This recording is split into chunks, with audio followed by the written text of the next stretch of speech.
is that I submitted that bio. So I was saying all the good things. You're allowed to say some of the not so good things as well. But thank you very much, and it's an absolute pleasure for me to be back in the playpen or in the playground. I left government a few years ago to take up an academic position, but my heart is still in the public sector, and I still consider myself as a practitioner. So I've given myself the title of a pracademic, a practitioner who's trying to become an academic. Very interesting discussion today, and quite a loaded one, looking at the recent developments in the public procurement space. How do we align that to the legislation? Prudence has touched on some key areas, more especially about sustainability, the Sustainable Development Goals, and absolutely, how do we leave this country and this nation, not even for our grandchildren. I've got one grandson, and it's not about him, it's probably his children. And what do I need to leave behind for them? So interesting discussion, and today just to zoom in and talk about the alignment and Section 217, we're all familiar with that, it's been around. I remember joining government in 1993, immediately after matriculating, and it was just the dawn of democracy. So those of you who were around during that time would know, before PFMA, before MFMA, before Constitution, how things were done and the evolution that we went through. So I think it was some interesting time. So today, just to explore the Public Procurement Act, we were all excited when it was promulgated, but the Constitution has not changed. Section 217, the famous 5 constitutional principles, they are still there. And how do we then align the two? Just to place into context, and I think you're very much familiar with this, but a gentle reminder of how we are organized in the public administration, no different to other countries. And the research and the studies that I've taken trying to look at what other countries are doing, it's pretty much the same. So government is the same all over the world. We have the highest act in the land, the Constitution, and within the Constitution, we have different schedules and different parts. And as you can see in this illustration, the 3 spheres of government. So the national, probably the policy makers, and the political oversight role that sets the tone that eventually cascades down to what needs to happen at an operational level. And that's where many of us are operating. And then provincial government, I think we are all here representing probably the provincial government of KwaZulu-Natal and some municipalities as well. But the interesting bit is the local government. And in Leanne's keynote message this morning, I was raising my hands at the back there, dancing and agreeing with every single thing that Leanne mentioned. It's about the most vulnerable. It's about the most disadvantaged. It's about making everybody, and emphasis on everybody, comfortable, whether it's basic sanitation, water, electricity, housing. And we've seen with the recent flooding up in Gauteng as well, those that have been displaced, and locally here in KZN as well. So you know that the basic services that municipalities have to offer, mandated by the Constitution. Okay, it's not a choice. They have been entrusted to provide these basic services. And with this, there needs to be some procurement process unfolding. Something needs to be bought. And as government, we don't generally manufacture all the products and services that our communities need. So we are buying these goods and services from external providers. So why all the attention on public procurement? Can somebody help me? What is your view? What are you thinking when I put up this question? Why all the attention on public procurement? Anybody? Lucrative tenders. Okay? Getting into business. So yes, there is that monetary value attached to it. 9.5 trillion US dollars, and this is worldwide. So a few years ago when I was busy with some studies and some research, some scholars have reported that this is what government departments, municipalities, provincial government, national government, state-owned enterprises, any organ of state that is procuring some item or product or service is spending 9.5 trillion US dollars. I don't want to expose myself. I don't want to convert that to South African rands, but it's going to be a lot of money, a lot of money.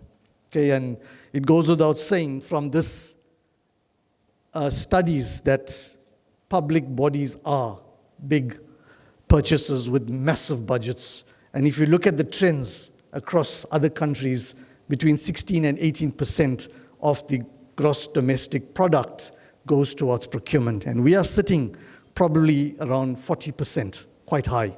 So we are part of that huge spenders. And then just a picture on the right there showing what 9.5 trillion US dollars looks like. If stacked in dollar bills, it would reach to the moon and back. So extremely large amounts of money. But then we have the other aspect to the spending, the non-monetary value. And that's what Leanne was stressing, and the video as well this morning, is about the citizens' role in ensuring that the public money, they become the biggest sponsor, they become the funders of the procurement through the taxes that the citizens pay. Okay, so they need to make sure that the money is properly spent, and they have a number of questions that they would ask us. How much money was spent to build a new school or a new clinic or a new hospital? How did government decide on which company gets the contract? And did the company deliver according to the contract? And probably looking at following the money in terms of the invoice amount. Does that add up to the purchase order, or is the invoice amount more than the purchase order? And Prudence touched on issues around openness and transparency, which I will also allude to in a while. So some of the key challenges that's facing public procurement, nothing new to us. I think we've been being reminded all the time by the Auditor General, the Supreme Audit Authority in South Africa. And some of these challenges around public procurement is the lack of professionalization. And this discussion topic is happening. It's currently picking up some momentum. Transgressions within the procurement processes, non-adherence to legislation, irregular expenditure being flagged by the Auditor General. And then, I have initially no cases of consequent management, but I changed that at the last minute to few cases because I think KZN is taking the lead. In recent proclamations, I've read that some officials have been fired, I think, for some transgressions within the public procurement space. So it needs to happen, and it needs to happen more often. Disciplinary boards and instances of financial misconduct need to be investigated as well. High levels of vacancies and staff turnover, I think it's normal. It's nothing new to a public administration setup. People want to move on, career progression. They want to move to greener pastures, and obviously for self-development as well. So there needs to be some succession planning in that space as well. Limited knowledge management. Interestingly enough, when I did a project on knowledge management, my colleague was schooling me on knowledge harvesting and how important it is to have knowledge properly packaged to ensure that there is some institutional memory that does not leave when a person resigns or moves on. Performance management, or the lack thereof, again, Prudence alluded to that, so there is some movement and some initiatives when it comes to performance management. And most importantly, partnerships. And I remember when I was in Standard 8, and I don't want to expose my age, so I didn't do grade 10, I was in Standard 8, when my science teacher was talking about ecosystems. And she always spoke about the insects and the plants and the animals. And that was my only knowledge and understanding of an ecosystem. But having joined the business world, I think the ecosystem also exists in our current environment. How do we work together, each one of us being an active role player and stakeholder in this process? It's massive. It's a massive, complex, and complicated institution, and no different to other governments around the world. So there is no way that one person can do it alone. We need an ecosystem. We need to work with government actors, non-government actors, civil society, academic institutions, and all the key role players. And as we know, public contracts are government's number one corruption risk, and it's been flagged time and again. I never want in my lifetime to see another Zondo Commission, never. Okay, the scars and the horror stories that were coming out of the Zondo Commission were unreal. Okay, we sometimes needed to remind ourselves, is this happening? Is this really happening? So we never want to see another Zondo Commission ever again. And then on the 23rd of July 2024, the President sent through a silver bullet. Well, I hope it is. The Public Procurement Act. We've been waiting in anticipation. While I was still in government, it was probably still 10 years in draft. And we waited patiently, hoping that this silver bullet is going to resolve some of the issues and the challenges that we have. But it's good in paper. It's now time to have those discussions about implementation. Okay, we need to now move into implementation mode and alignment. I'm not going to bore you with the constitutional principles of procurement as contained in Section 2171. I think you're familiar with it. The famous fairness, transparency, cost-effectiveness, equitability, and competitiveness. But interestingly, they need to work in unison. They need to work. Which one is more important than the other? I don't think so. They are all equally important. So these 5 balls need to be juggled all the time. And those of you who follow case laws, you would notice that this constitutional principle forms the basis of any court case. When a supplier takes a government department to court or a municipality, the first thing that has been compromised is Section 217. The organ of state was not fair, they were not competitive, they were not transparent, and so on. So I just extracted, so this is my own understanding of some of the key issues of the Public Procurement Act. And as you can see, I've illustrated them with keys, so something needs to be unlocked. We need to unlock efficiency and effectiveness. Prudence talks about value for money, absolutely. That's where it all should start, but more efficiency and effectiveness. So the value for money will come about only if your procurement system is efficient and effective. Is it solving the problem? Is it fit for purpose? In the private sector, zero efficiency and effective means no customer service, and your customers are going to move to competitors. Okay, so efficiency is ensuring that the processes are streamlined. Cost effectiveness, I think we've heard more than enough cases and instances where procurement was not cost effective. The cost of printer cartridges running into thousands of rands, hiring of wine glasses for functions, mops, and in some cases, Levi jeans being bought, I'm not sure for what. Looking at integrity, maintaining honesty, that's something that's the common theme, the golden thread that's going through this conference over these 2 days is about fairness within the public finance space, but more important, within procurement as well. Transparency, promoting openness and clarity in the procurement process, and my passion about making it more open and more transparent.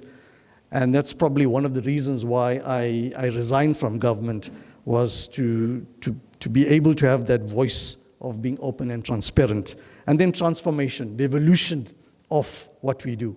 Okay, we can't be doing the same things over and over again and expecting the same results. That's not going to happen, okay?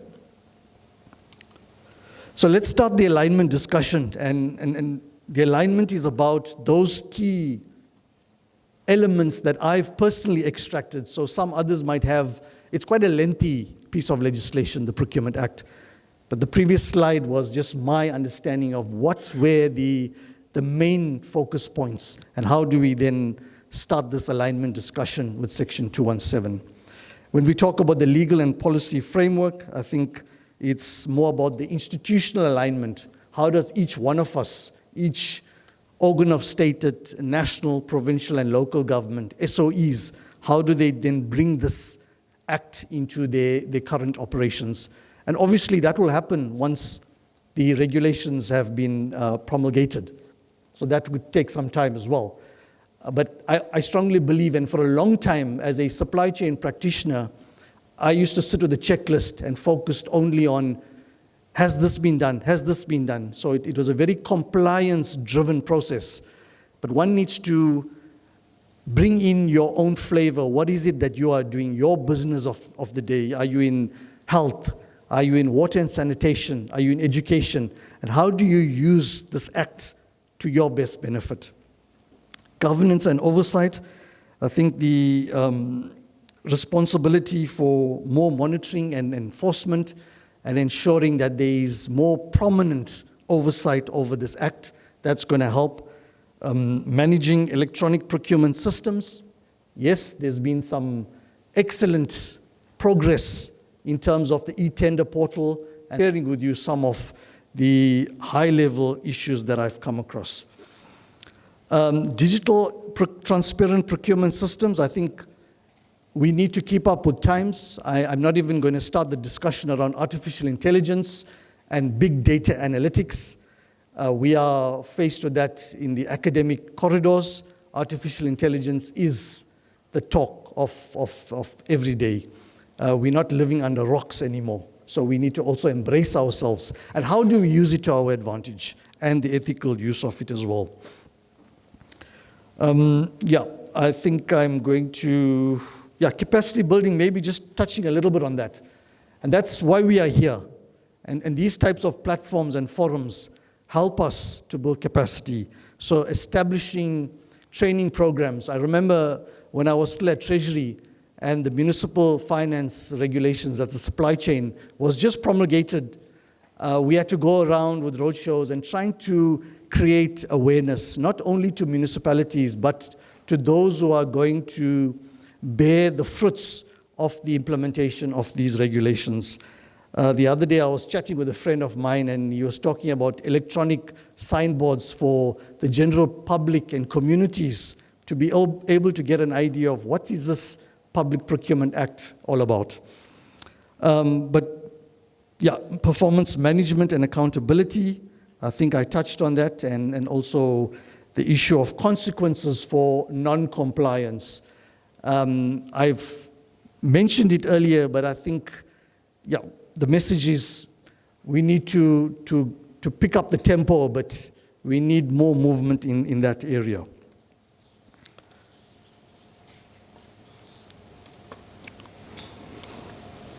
Some of the challenges and implementation considerations. So there's going to be, it's not a one-size-fits-all.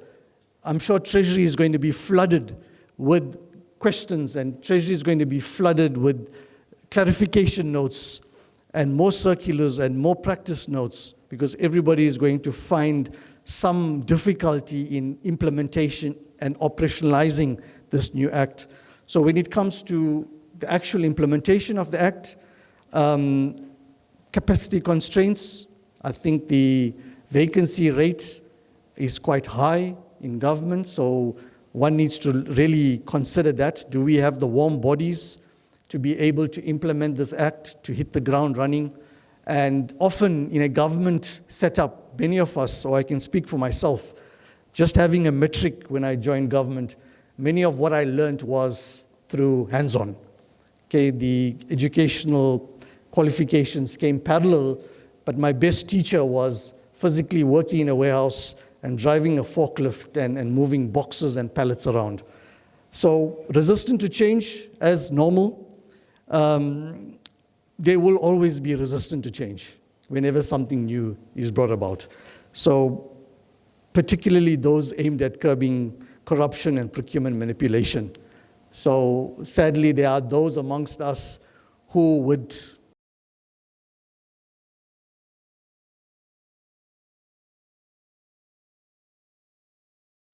probably resist wanting more openness and more transparency. And then I've alluded to technological adoption. That's very key. We have to keep up with the digital space and the automation and the artificial intelligence that's dawning upon us. Okay? In terms of the proposed roadmaps and some solutions, yes, capacity building is key. I think that goes without saying. I've been involved in a number of capacity development programs while I was at the National Treasury and now in my current role as an educator as well. Stakeholder engagement, there the ecosystem is coming back, so there needs to be a very multifunctional team, different role players, different levels of expertise, different platforms that they are representing and all coming together. And then also to ensure that there is some dedicated body that's going to look at this. So my personal wish or my personal dream was for a standalone public procurement authority, not even within the National Treasury, not even reporting to the Minister of Finance, a Chapter 9 institution that would report directly to Parliament, and in that way have some autonomy over what needs to be done. Coming back to the theme of this conference around ethics and competency levels, and as I was thinking about what analogy that I could share with you, and being in Umhlanga, and I'm sure you all seen the lighthouse here. Unfortunately, we don't have any lighthouses in Gauteng. We've just got the Hartebeespoort Dam, so there's no ships coming in there. And I thought how, and I think Leanne mentioned the word responsibility as public finance officials, managers, CFOs, practitioners as well. So when I looked at the lighthouse, it reminded me about being a responsible public servant. And I want to share this analogy with you, my understanding of a lighthouse and how important it is to being a responsible public servant. Okay, that's where we need to be. A lighthouse serves as a powerful analogy for responsible leadership in the public sector. Just as a lighthouse stands tall, unwavering against storms and rough seas, guiding ships safely to shore, a responsible public sector leader remains steadfast in their principles, navigating communities through economic, social, and political challenges. The light it emits represents transparency, accountability, and ethical decision-making, ensuring that policies and actions are visible, fair, and serve the common good. When a lighthouse fails to shine, ships may drift into danger, just as when public sector leaders lack integrity, corruption and inefficiency take hold, endangering public trust and well-being. A lighthouse does not choose which ships to guide. It shines for all. Likewise, responsible leaders, especially in the current government of national unity, serve all citizens equitably, ensuring that no community is left in darkness, no pun intended in that, no matter how distant or small that community is. Finally, a lighthouse is rooted in strong foundations, just like we have Section 2171 of our Constitution, built to withstand the test of time. Just as responsible leadership is grounded in ensuring values of justice, service, and accountability, ensuring long-term sustainability and progress for all its people that it serves. So I thought I'll just leave that little bit with you just to reinforce the theme of why we are here over these 2 days. And in closing, a new era, and I think I've mentioned that it's the first time in the history of South Africa that we have a Public Procurement Act. In the past, public procurement was either hidden behind Section 76(4)(c) of the PFMA or the MFMA or the other secondary legal instruments. So it's quite a milestone. It's quite an achievement to have a dedicated standalone Public Procurement Act. And by committing to ethical and efficient procurement practices, we must ensure that the public resources, and it's those financial resources that I was referring to, taxpayers' money, are used to uplift our communities. And I think we need to shift that focus to those most uncomfortable, those mostly disadvantaged. It's not about the leafy suburbs of Umhlanga and Sandton. It's about those who don't even have running water or electricity or proper sanitation. Yeah, I think that's all from my side. So thank you very much. I appreciate it. Thank you.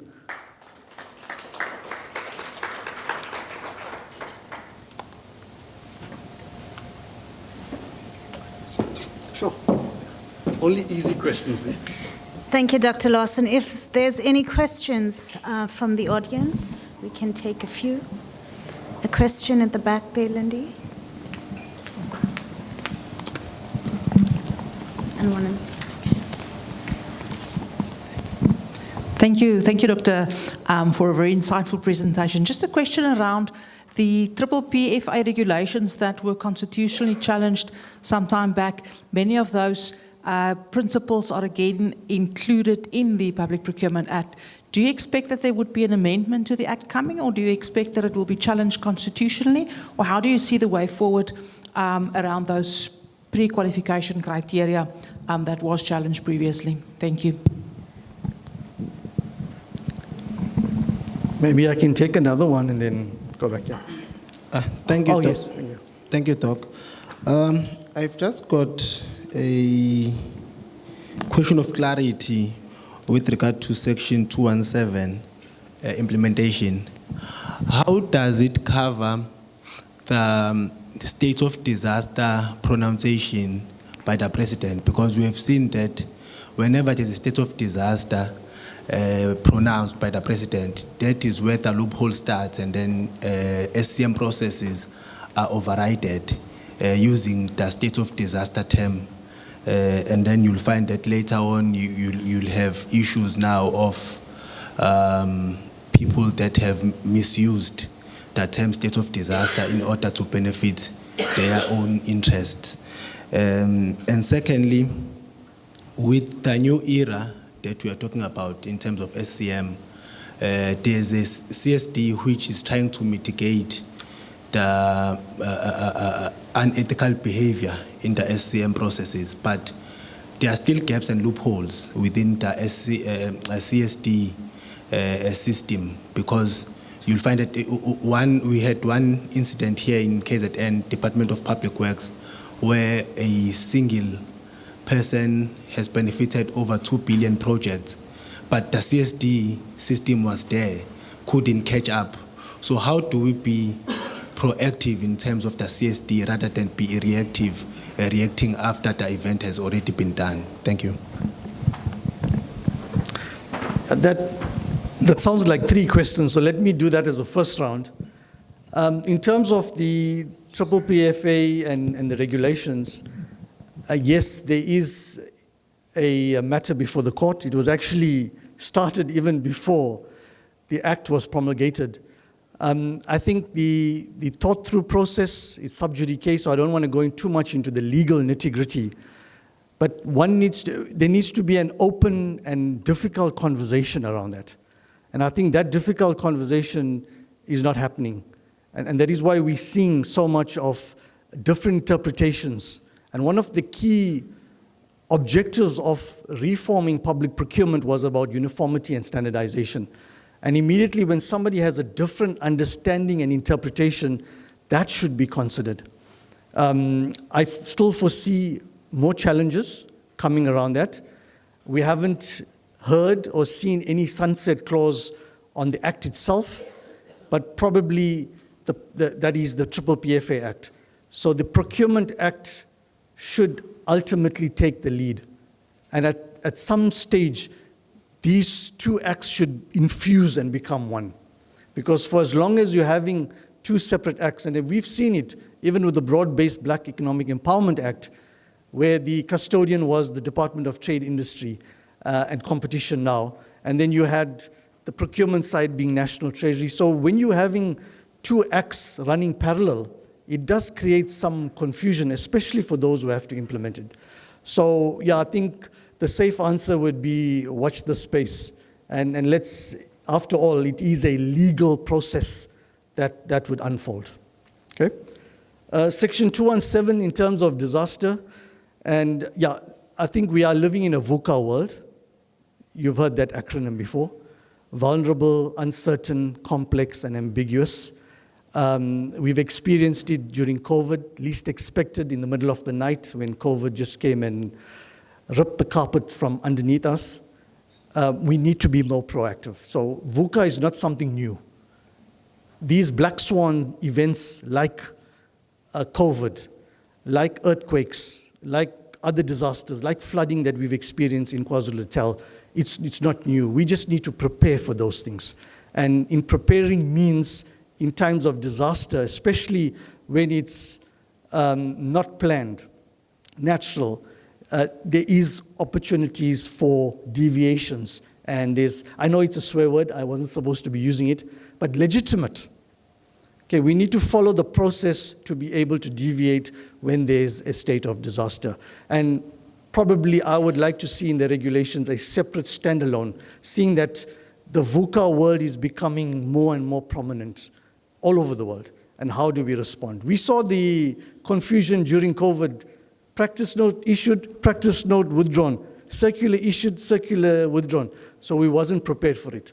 Okay, so hence the competency and the upskilling of procurement officials in government need to take into account.